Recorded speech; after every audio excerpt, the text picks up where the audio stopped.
کام کے ساتھ رہائشی پرمٹ کے لیے ڈنمارک نے نئی شرط رکھ دی ہے۔ نئی شرط کیا ہے آئیے آپ کو بتاتے ہیں۔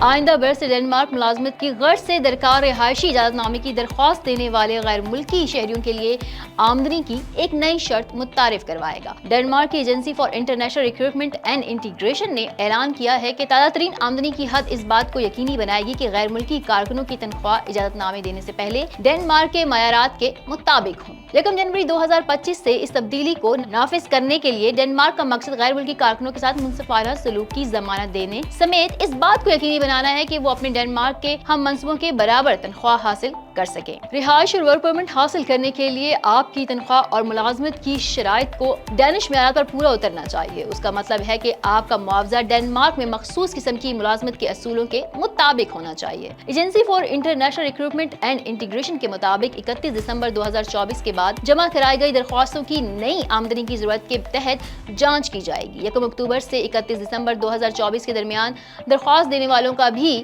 موجودہ معیارات کی بنیاد پر جائزہ لیا جائے گا۔ اپ ڈیٹ کردہ قوانین صرف جنوری 2025 کے بعد سے درخواست دہندگان پر لاگو ہوں گے۔ ایسے معاملات جہاں ملازمت کے معاہدوں کا احاطہ اجتماعی معاہدوں میں ہوتا ہے، ڈنمارک کے حکام عام طور پر یہ فرض کرتے ہیں کہ تنخواہیں مطلوبہ معیار پر پوری اترتی ہیں۔ تاہم اگر تنخواہ ناکافی سمجھی جاتی ہے تو حکام درخواست پر فیصلہ کرنے سے پہلے آجر یعنی ملازمت فراہم کرنے والی کمپنی یا ادارے سے وضاحت طلب کریں گے۔